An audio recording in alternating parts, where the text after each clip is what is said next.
Sur l'horizon de l'histoire humaine, il existe des dates gravées au fer rouge dans la mémoire collective. L'une de ces dates, marquant la fin d'une époque et le début d'une autre, est le 6 août 1945. Un jour qui a à jamais changé la manière dont le monde comprend la guerre, la technologie et l'humanité elle-même. Tout commence dans un contexte sombre.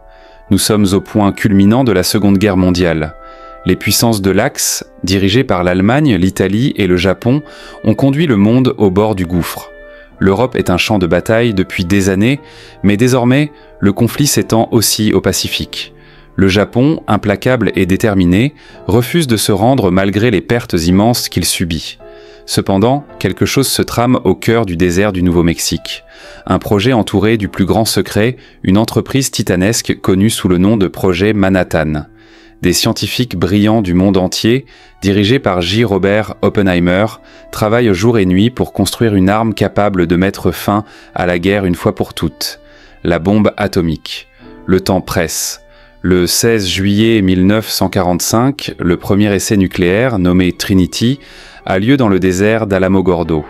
Une explosion illumine le ciel tel un second soleil, laissant les témoins stupéfaits face à la puissance dévastatrice qu'ils viennent de libérer. Mais ce jour-là n'était qu'un prélude à ce qui allait suivre. Le président des États-Unis, Harry S. Truman, est confronté à une décision sans précédent. Le Japon a ignoré la déclaration de Potsdam, exigeant sa reddition inconditionnelle.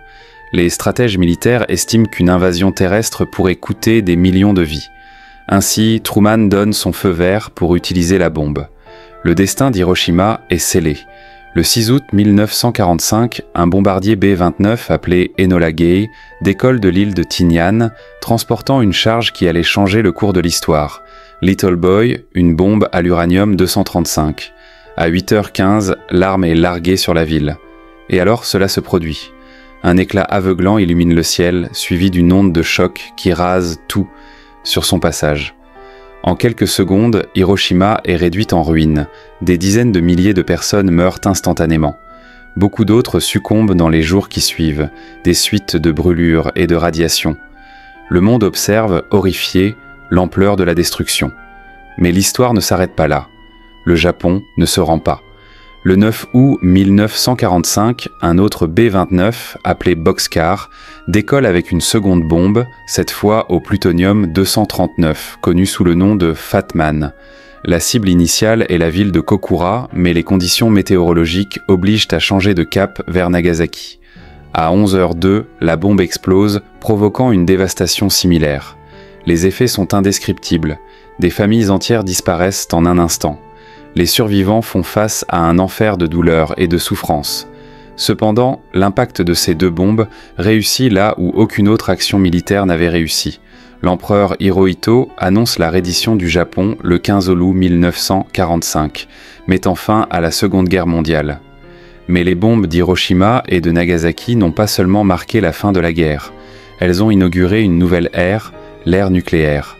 Une époque où l'humanité vit sous l'ombre d'un pouvoir capable de tout détruire. Une époque qui nous rappelle, avec une brutalité éclatante, les conséquences de nos choix. Ainsi, l'histoire d'Hiroshima et de Nagasaki n'est pas seulement un récit de destruction, mais aussi un avertissement. Un avertissement de ce dont nous sommes capables, et un appel à ne jamais oublier le prix de la paix.